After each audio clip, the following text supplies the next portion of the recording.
cool? Cool. Good job. So tell me, Gabriele Musella, tell me really briefly, like in one sentence, why this is a good thing for other crypto people who are super into it, like our people are. I think the cryptocurrency has reached a level of sophistication. So you have a lot of big banks and hedge funds using a lot of smart tools. So normal people need to have also a smart tool to compete in this new world of trading. And that's why we bring automated trading to normal people. So what is a normal person? It's like me and you, like people that have some funds, they want to play around with some investments. Maybe they got like half an hour a week where they can actually sit and manage their own personal finances. So normal people are beginner traders that, maybe they bought their first Bitcoin at some point last year. They've been trading a little bit, but now they really want to learn a bit more and they want to use more advanced tools for trading. So how is this going to help them? What's going to improve their life? How's this going to improve their life? It's going to improve because actually they don't need to sit in front of a laptop trading manually, but they can actually set up rules. They can say, if these happen, then do that. So for example, if Bitcoin goes down 3%, but this other coin at a specific price, given certain conditions, then you press play and you can have this machine trading on your behalf. So you don't need to worry about, managing your finances anymore for at least 2-3 months. So we're actually really about, disruptive technologists are about the people and how they got into that. And we'll get into that in a second, but I just wanted to lay the ground for everyone. Mm-hmm. So what made you believe in crypto in the first place? You started in 2018, right? Yeah, I started in 2018, but I was in crypto already in 2012 when I bought my first Bitcoin. Oh, you did? Yeah. So actually, I sold it and I made 6%, and I was so happy, but I didn't know that it was going to explode. Cool.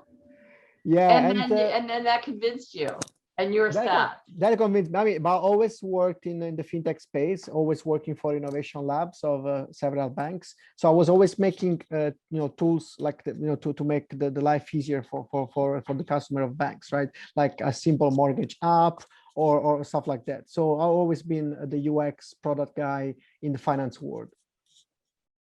So our web developer, she is really into crypto. She's put everything into crypto. I mean, I've asked her not to do this, but she's moved every single cent she has into crypto. How do you feel about that? If someone told you that they're 100% crypto and they're not regular money anymore? I mean, I'm the same, right? I've done the same, but it's a nice feeling when you take money off the crypto and you buy something physical. So I'm investing in real estate. I just bought a flat, right? And part of that is with crypto, and it feels really good because you escape from the volatility, right? So volatility is a good thing because it makes you play and it's exciting, but it can also, bring you down. So I think the diversification is the right approach. Cool. Well, tell us now, because we're about the disruptive technologists themselves. How did you first get into it? If someone wants to do what you did, because we're inspirational, we teach people and teach them how to be disruptors. What was the first thing that got you into disrupting a industry like that? It was like going off, out of my comfort zone in the first place. My background is in design, and I always was really attracted by data science, engineering, and I was always going, since university, I was always going into other faculties just to have new friends and different point of views. And that's what brought me eventually to the MIT when I was in a research lab working with a lot of very smart people, and they were talking about Bitcoin, and I got interested. Even if I was working still on user interfaces, UX design, but I was really always surrounded by interdisciplinary people and the people coming from other domains. So I think curiosity brings, this is a very known model for innovation. Bring something that works in another field, bring it in your field and adapt it. And that's something that especially in the cognitive psychology is used a lot. For example, most of the innovation that involves some cognitive psychology, they have this model. So it was your curiosity that got you into this, and that's what propelled you? Yeah, I think curiosity, but I think that's really an attitude of the makers, right? If you take a maker, either a computer scientist or designer or an architect, right?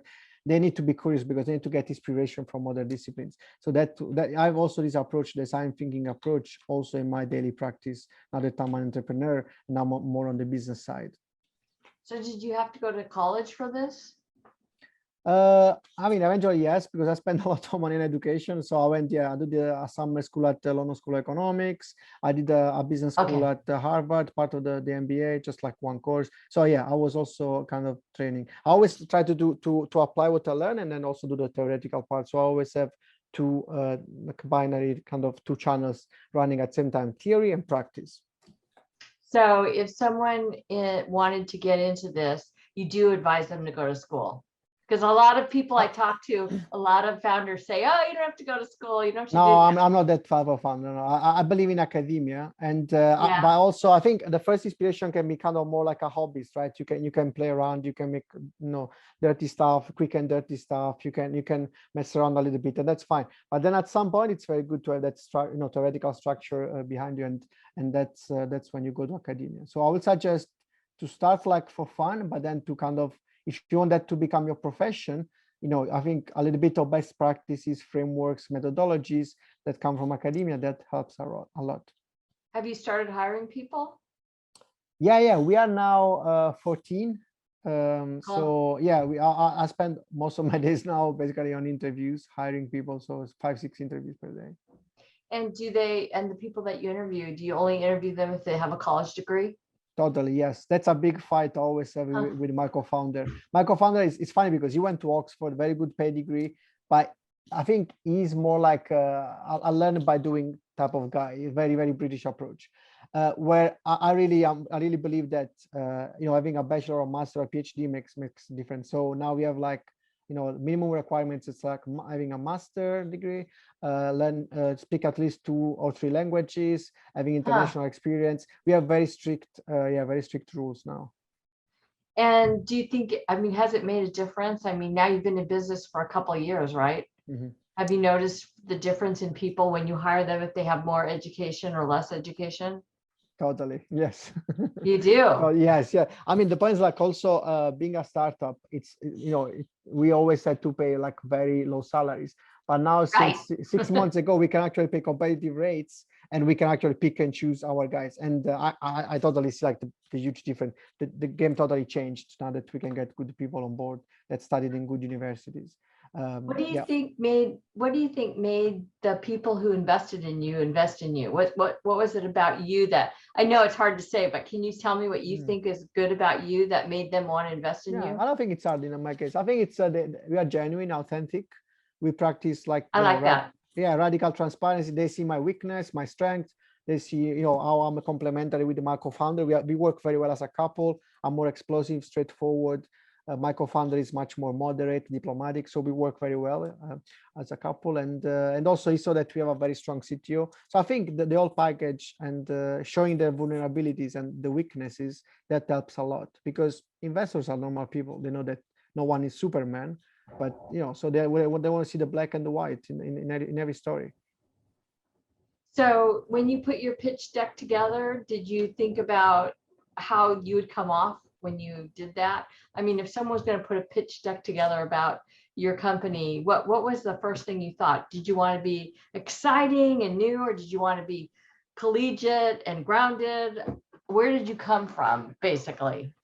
Okay. Yeah, so I have this belief that when you pitch, you should not be too analytical, right? So you first should be using the storytelling as a way of getting the emotion out of the people, and then having some numbers that kind of are the fundamentals and makes your story credible. So it was always a storytelling, and it was always having an holistic approach of how the future is going to look in our case, and then giving some proof that we are on that way, right? So that was the main thing. It's like a good storytelling with an emotional part, with like 3 or 4 data points that kind of support that structure. Can you give us an example of your story, of one story, just so we get an idea of what that would be? You must have a million stories now, but what was the one at the very beginning? The one, strictly speaking, with on the pitch deck, we have, we start really with the world of finance is changing. Blockchain and algorithmic and decentralization has changed the world of finance, and there is like the markets are managed by bots and investment banks. And the other side, there's a big inequality because normal people don't have access to the same tool. So that's the kind of the David versus Goliath type of approach, and that's the first story. Then we have another story that is the edutainment one. So, we offer edutainment, an edutainment experience that is education plus entertainment, because learning how to trade is fun. In fact, some people say Is that it fun? yeah, some people say that we are Duolingo for Okay. trading. Yeah. Just personally, it's very stressful for me, but I hear you. I know Yeah. a lot of people that are loving this whole crypto thing and they think it's fun, but it seems really stressful. It's not stressful to you. But you know what? On our side, you can use a demo exchange, so it's fake money, and that's what people uses a Ah, lot. okay, Yeah. that's cool. Yeah. So those stories hit them. It was they're perfect, and your investors just like love them. Yeah, they like them. They also like the fact that since artificial intelligence and machine learning are like kind of persuading all part of society, we are the one bringing all this like intelligence also to trading for the normal people, and they like the storytelling, because they see how now there was the crisis with the microchips, right? Cool. The CPU are in shortage, right? So a lot of industries are having a lot of problems, and so you can see how just a normal chip can bring can change our life. So they see that in the future you need to trade with algorithmic trading. So how can it change your life? The airplanes now are run by computers. The airplanes, the cars, everything, right? So it's very funny that someone has to sit in front of a laptop and then buy and selling shares, without any support, automatic support. So thank you so much for having us today. I'd love to talk to you. Thanks for doing it in the evening. We have a lot of our disruptors are in Europe now, so we're doing our things later in the day. Thank you. I appreciate it. Thank you very much. Just your one last thing. If you had someone on the fence about trying out your company, about seeing what they think about Coinrule, what would you say to them to make them not so scared? I would say that's a good question. I would say cryptocurrencies and the crypto market is nothing different than the stock market, and the stock market is made of people that buy and sell a piece of coin, right? So why don't you give it a try, since everything is going to become tokenized and digital anyway? I love that. That's great. Thank you so much. And I'm going to stop the recording and